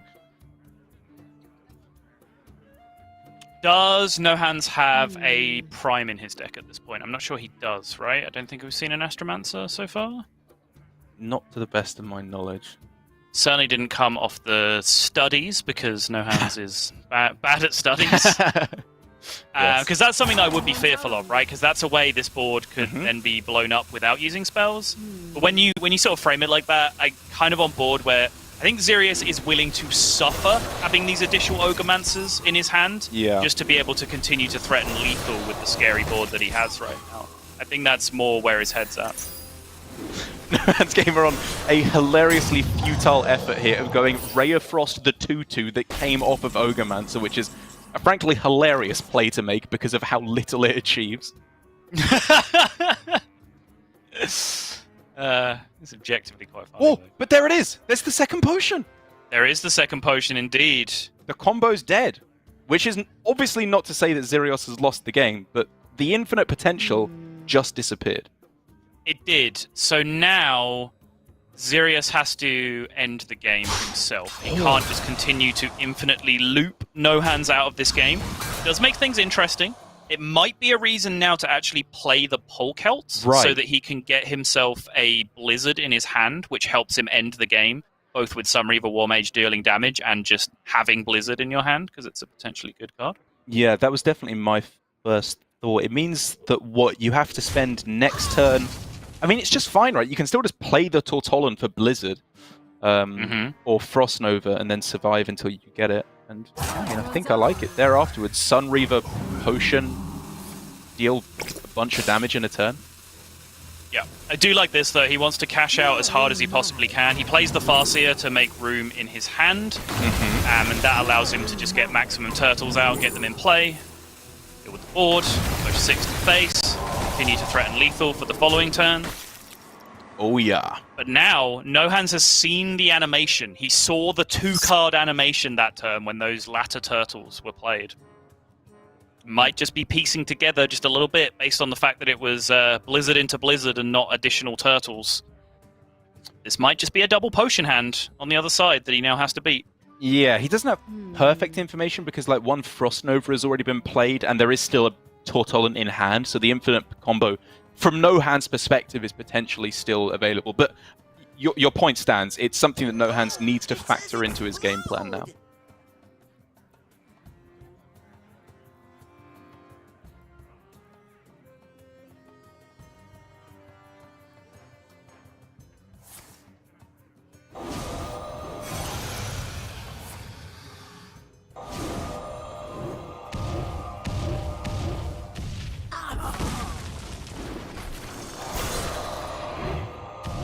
Okay.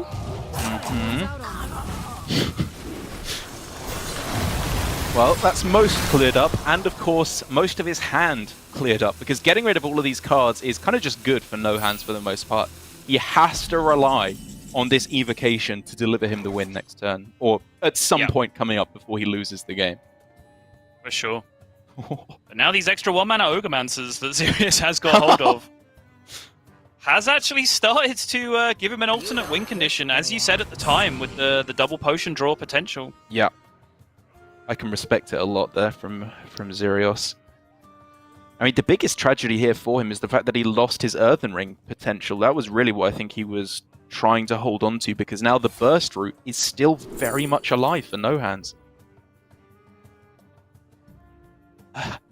Sure. It doesn't matter. Like it can be freaking a rogue mirror. It'll come down to evocation. That's just the meta, Darren. You have to get used to it. Oh, I'm used to it. You're talking to the Spellkin man right here.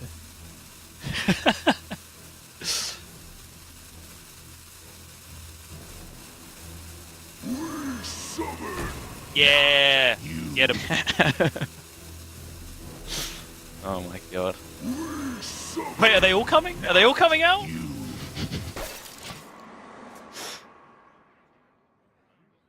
Only a 6-head play instead of an 8-head play there from Xerios, sadly.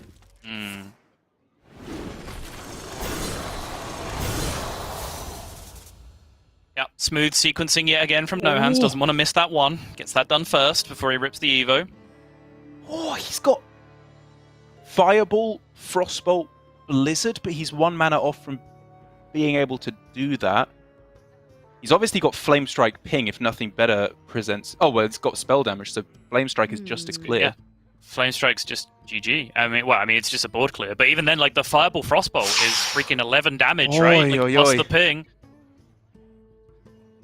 But then is he just he can't really hard commit one way or the other, right? Oh. Like, he needs to find some weird halfway line, ideally, which might involve Frost Nova? It's so close! Time runs out on me. Like Font of Fireball Power? Frost Nova? What are the outs Does for that him ever then, get him though? there? It's a great question. I wish I had an answer for you. Yeah.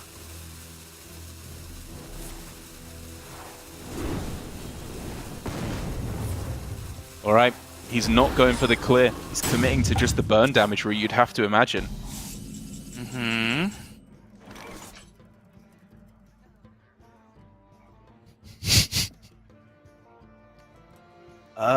Next turn, Firebrand, Arcane Explosion, Ping, assuming the 1-3 survives.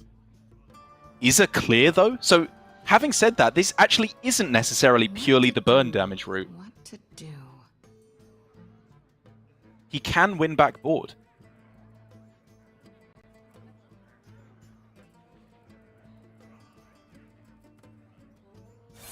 Oh my god. That's fair.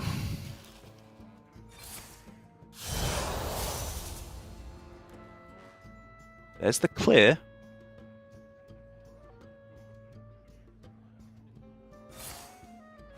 Secrets function as pretty good disruption here to no-hand setups as well. Such a big deal as well.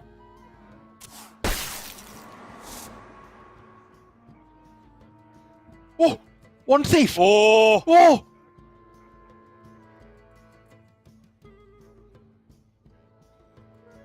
Obviously, Counterspell is at the top of his mind.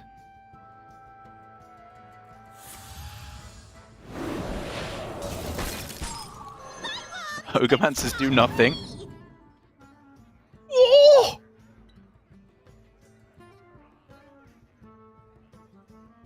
You can just go ping face and set up for Frostbolt plus spell damage minion ping next turn. Oh, it's so close from so many different directions. From all the way branching back to No-Hand's first evocation turn. There's like so many different things he could have done. He could have put him to 2. Yeah. Ah.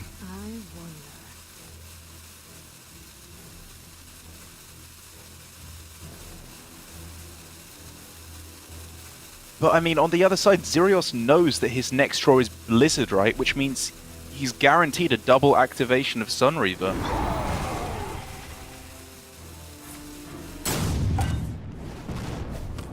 It's not looking pretty, Derek. I'm going to be honest. It's not looking pretty. Sunreaver? Xerios lets out the sigh of relief, but this is just going to be Sunreaver, and he has just enough space in hand for the 6th minion to come back in. Oh, he doesn't even need the second one. He just has straight up lethal with the minions. So sick there from Xerios. It was a heartbreaking way for No Hands to go out, and you could just hear the cogs turning in his brain, trying to figure out any way that he could possibly get that win there at the end. He could have gone, as you said, for the Fireball, the Frostbolts, going for the Clear, going for trying to fit a little bit of damage in. I think in the end, his approach of just praying that the 1-3 sticks so that he can get the Fireball damage face and then clear up on the following turn was the line I liked the most. I think he found a very, very good path there to try and get a victory. It did not work out in the end, though. Right, so there was that option. There was also like a halfway option that Abar has sent to us where you use Ray of Frost and Ping instead to essentially net 1 extra damage over using the Frost Nova, because you then get the 1 damage to go face. You're not facing directly lethal. However, we have that potential information and we know how far he is then down the Polkelt chain, whereas No Hands does not. So from No Hands' perspective, maybe if he thinks a Blizzard is being drawn, he's then dead to Sunreaver Warmage. Like, there's all kinds of nonsense going on in that scenario, which again, like, Turtle Mage games sometimes get like that, where to an onlooker, the ending turns look extremely sloppy, and the ending turns did look kind of sloppy there, but there's so much information to be processed from both sides. I think all the way back to the turn where the second potion was drawn, I think every turn was questionable in the truest sense of the word. Not questionable as in I'm speaking code for it was bad. I mean, literally, there was an interesting discussion to be had about every turn of Hearthstone that was played since the second potion got drawn in that game. Super complicated matchup, but I think overall a great demonstration from both of the players about how the different matchups should be played. And while No Hands does go down to 2-1, I still hold very high hopes for him for the remainder of the Masters Tour, whereas Xerios moving up to 3-0, a prime contender to look very, very strong going into day 2. That's us done for our first match of round 3, but I believe we're going to take a little bit of a look around the tavern to see who else is performing, how everyone's doing. If you want to know a little bit more about how everything works, so you can go to playhearthstone.com/esports to get all the information you need, or follow at HS Esports on Twitter for all that extra info and updates about how things are shaking out here at Masters Tour Montreal Online. We're going to go to a quick break, but when we come back, plenty more action here from Masters Tour Montreal Online. We'll see you in a minute. Masters Tour Montreal Online is brought to you by T-Mobile. Switch today and rank up to America's largest 5G network. T-Mobile.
We are back with Masters Tour Montreal Online. I'm Raven. Joining me is Frodan, and we're going to take a look at some of the more matches from round number 3. How have you been enjoying it so far, Dan? Because we've had some pretty wacky games already so early in the tournament.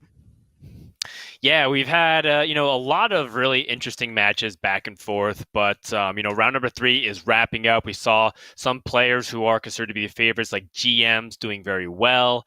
Specifically, Asia Pacific seems to be pretty on top of it for this event thus far. But it's still early days, and we'll see what ends up transpiring. But for now, I think we got another series for you with Wild Animal, goes under the username Dickiesver.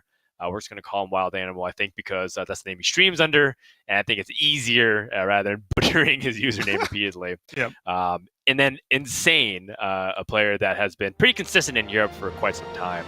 I'm pretty sure people remember Dicky/Wild Animal from Master Tour Yangtze, where he played Dead Draw in the top 8, and was actually playing a fairly similar class lineup, although different archetypes. I believe last time he brought Quest Warlock when it was a really powerful combo deck. And now we have Zoo Warlock featuring the changes to Dark Glare, which doesn't seem to impact the deck that much, despite that change, because it was like a nerf and a buff at the same time. Seems like Zoo Warlock is still pretty strong, Raven, currently on ladder.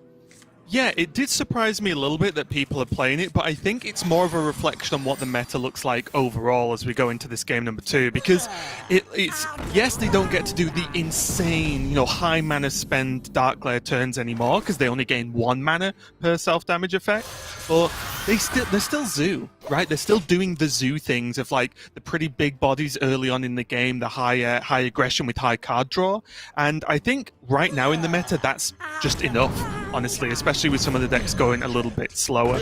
But also on the other side of that, we do have Insane, who's actually gone, I think, 7-2, 7-2, 6-3 at the last 3 Masters Tours in Swiss. So a very consistent performance, but just not quite there as one of those top finishing placements so far. Very much so, and it's going to need to get past another player who had a very nice performance in the previous Masters Tour. And so we're going to Zoo Warlock versus the Tempo Mage. Already kind of off to the race with a double, named him opening. And has the hero power to kind of control the board state a little bit, but the potential of Insane's hand is really up there. Of course, Apprentice and Chenvala. And, it's up to the Zoo player to really keep that pressure going to never allow Mage to pop off. Yeah, it really is. There's some big turns, but one thing Insane doesn't run in his list is the Firebrands, which can be useful for helping clean up some of the Zoo minions. And most importantly there from Wild Animal on the top, that Broomstick I think is a super powerful addition to the recent Zoo lists, that even if Insane pushes him off board a little bit with the upcoming turn potential with the Sorcerer's Apprentice and Missiles, he still has ways to fight back on the board with these Zoo, with the high level of card draw, along with that Broom to actually just clean off the normally relatively weak Mage boards outside of the Mana Giants into Conjurers, for example. Right. And you can see that that's what Insane is setting up for, just a really powerful swing with Sorcerer's Apprentice and all these cheap spells, and then maybe get an opportunity to drop that. Dark Glare comes to the hand for a Wild Animal, and that's the opportunity to gain 1 mana crystal back. Oh. Dark Glare was recently changed from 3 to 2 mana, only giving you 1 crystal. But Animated Broomstick number 2 comes into the hand, which is okay. It's not amazing in this position, it feels like. Yeah, you almost wanted anything else there, because all it's doing is giving a 2-3 rush, and that's reasonable. It means that he can actually push the extra damage to face instead. So that seems fine. He's using the Broom instead of having the extra minion, having the value in health on the Dark Glare. But that's the biggest standout point for me on a regular game with that nerf, is the life tap you have with Dark Glare just isn't free anymore, right? It actually still, technically costs you 1 mana, which I think is a really big, impactful change. For Insane, is now the time, Dan, with the coin. Is now the time to just go with Chenvala. Yeah, it does feel like this, because I feel like his window is going to start rapidly closing. If he's been keeping track, Flesh Giant is a possibility that would make things cut down pretty hard. And the lab partner, which helps a lot. Also, it looks like he's going to go for Mana Cyclone instead, right? Because he would have played the Chenvala first, and then coined. Right. So yeah, looks like he's going to go for the Mana Cyclone instead and see if it can pay off for him. Well, Arcane Missile's clearing up a decent chunk of this. Yeah, and I agree with the chance that he even has an opportunity to play Mana Giant, to be able to generate a lot of Not the best generation I've ever seen, but because this isn't a evocation, he gets to keep the cards, of course, and that Blizzard could come in pretty clutch in the near future as well, actually. So not too Yeah, bad, you know, not too bad, just not mind-blowing. No, it's a really good point. Like, the idea is that he has options now, right? He could play the old style if he wants to go for like Blizzard, remove stuff, and then stick a Giant. He can also just play pretty aggressive and fireball his way to victory, because Insane, Zoo Warlock damages themselves all the time, and their only form of healing is really drawing that Soul Fragment, which is not super consistent. And so sometimes, if you do end up playing a defensive, remove everything from Zoo Warlock style, they'll naturally put themselves in a good position. Right. It's something Saul definitely likes to talk about a lot, is that you wait a couple of turns, then hit the Zoo player twice, and they're already dead at that point, because you can see how much damage has been done. The Giant, with the help of the Broom, did make a trade. It does mean that instead, Insane could go for Fireball. He can't even Fireball Ping, actually, sure. The Vaporize could look good, though. Oh, the choices. Yeah, there's a really interesting idea that Insane could play both Vaporize and Mana Giant this turn, because it does discount the Mana Giant to 2, since the Vaporize was not in the beginning card of his deck. And then it kind of sets up this interesting dynamic with Wild Animal, where like either you trade into the Giant, which is kind of what he's okay with, but not like super happy with, and then if he chooses to play Taunt and ignore and go face, he ends up walking into a Vaporize. Right. Ends up just pinging. I think this is probably the safest play, and because he has Blizzard, if the big worry about playing Vaporize and passing is if Wild Animal develops and then doesn't attack. Right. But he has Blizzard, so Blizzard should help theoretically with that situation, and make it feel a lot less bad about it, except he's going to talk straight into this Vaporize, and that is a dead Flesh Giant. Oh, that is so bad for Wild Animal. It really is. I do think Wild Animal's actually playing with the idea of starting with Soulfire there and trying to discard one of the 1-drops and then have Nightshade Matron, just to go for the highest actual damage output potential. But he decided against it and just saying, you know what, I'll throw away the Soulfire just to get the board presence once again. But as you mentioned now, there's Blizzard, there's Raz as well that can, with that Ray of Frost pick up off the top now. It's getting close where Insane can actually land this Giant in quite a safe fashion, actually. Yeah, that's right. With the Ray of Frost. Yeah, look at this. Pretty scary. Play that this Giant only really needs to hit a Wild Animal once, and it's probably just going to die. Yeah, this spot, it's really hard for the Zoo Warlock to get anything going.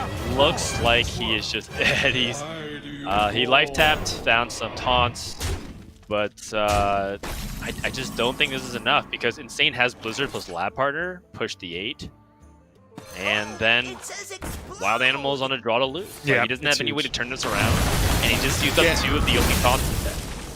Yeah, and the key cards really, although Wild Animal got off to a great start, an aggressive start with the Flame Imps, the key cards that were really missing were no Cult Neophytes, which is huge. Hang on a minute. Just hold. Oh yeah, okay, we're good. As he does take the loss there, as Insane takes game number 2 with the Mage over the Zoo there. And yeah, so he drew 0 Cult Neophytes, which are obviously a really big deal in the Mage matchup.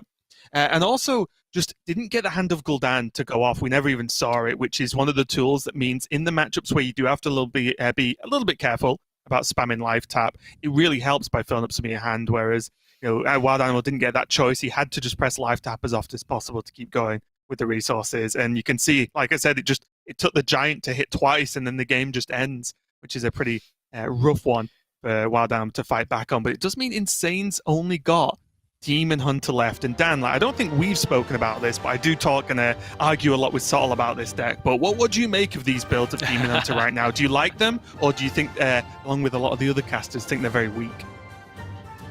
I think they're very good in tournament environments, when you can specifically try to target a specific deck. I think that the Demon Hunter deck is particularly good against like Warlock right now, and so if you anticipate that being a thing, and you want to ban like say Warrior, or if you want to like try to pressure a Galakron Priest, I think it actually has a lot of pretty good game plan against Priest in my opinion. Job's done. For me, But at the I same don't- time, it just feels a little like it just feels sometimes a little inconsistent. Like sometimes it doesn't feel like Right. it actually gets the damage, and I can't really put my finger on why exactly.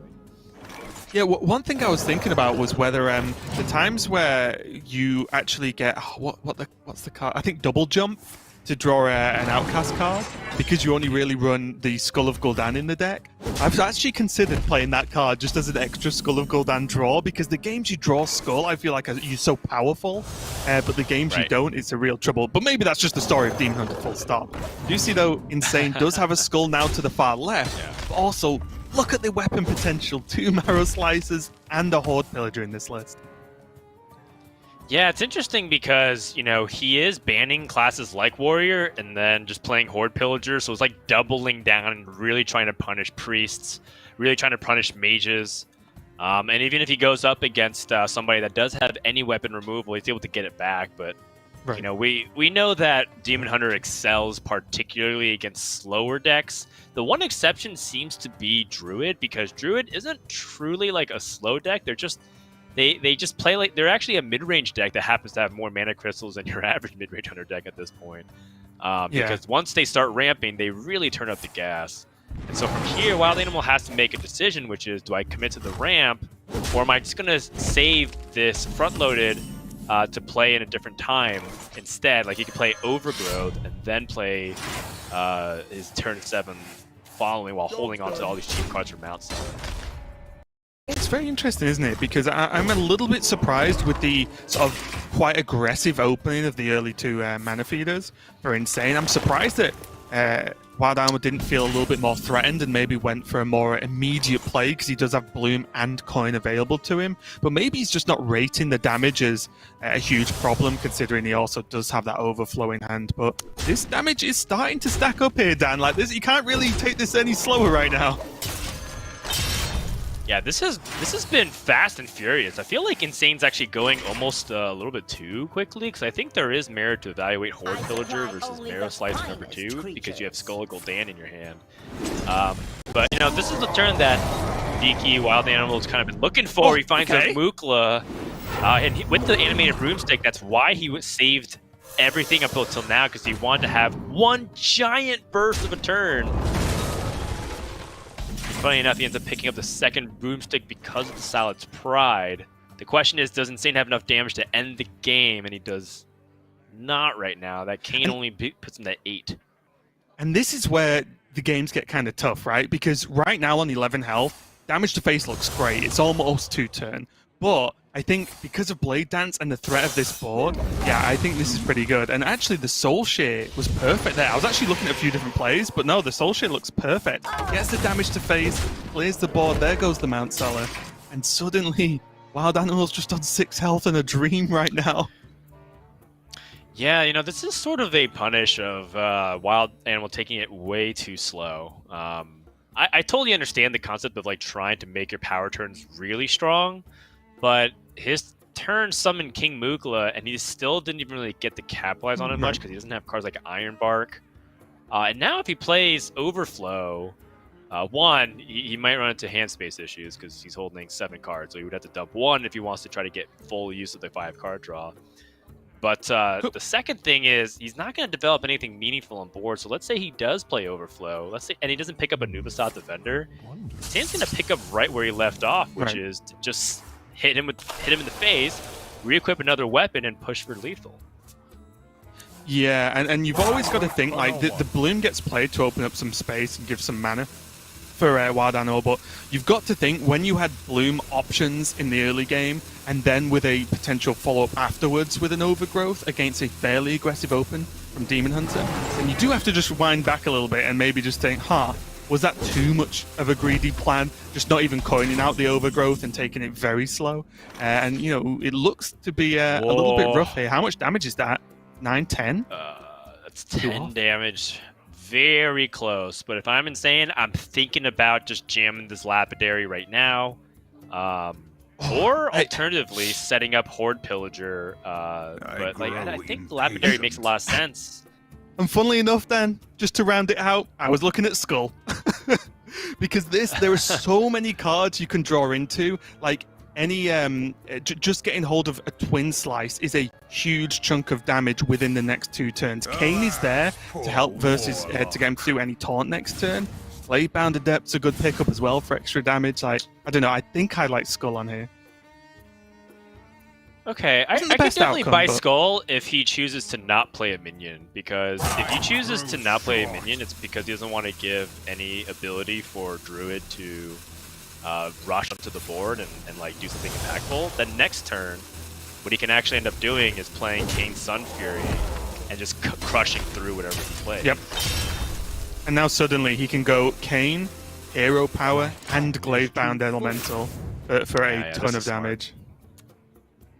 And even has the Shard Shatter if, like, for some reason he needs to clear something off. Not that he would need to with Kayn. So there's a ton of damage right now. And as we can see, it's just the perfect timing. It actually doesn't happen that often where Kayn is your, like, finishing blow through a potential taunt minion. But we are going to see it happen here, I think. Yep, very much so. This was a really well done, mapped out scenario from Insane. And, you know, the Skull or the Sunshard Lapidary, I think would have had the same type of result. But Agreed, just to be extra safe, looks like he's going to cruise to a 3-0 victory. Which, I mean, you got to be happy about that. I mean, he's taken down another player who made top 8 in you know, one of the previous Master Tours, and also to be able to conserve energy, because some of these events on day number 1 are quite the marathons, Raven. 100%, and also not only 3-0 in this game, but 3-0 in Swiss now so far. So Insane looking to be in a great position to, you know, at least match his previous scores of going like 7-2 pretty regularly in these Masters Tours this year. And you never know, without those kinds of results, just stacking up a bit of money, one really good placement, like, you know, a top 4, top whatever, might help him get into contention for a Grandmaster spot in the near future. So pretty strong play there from Insane. But I believe that is actually it. That first match we showed, the other showed, was a pretty long one, so our coverage for the extra matches was not too long, but we are going to get ready to go into our round 4, so don't go anywhere. We'll be right back.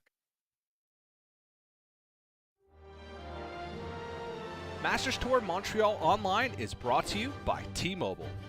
Switch today and rank up to America's largest 5G network. T-Mobile.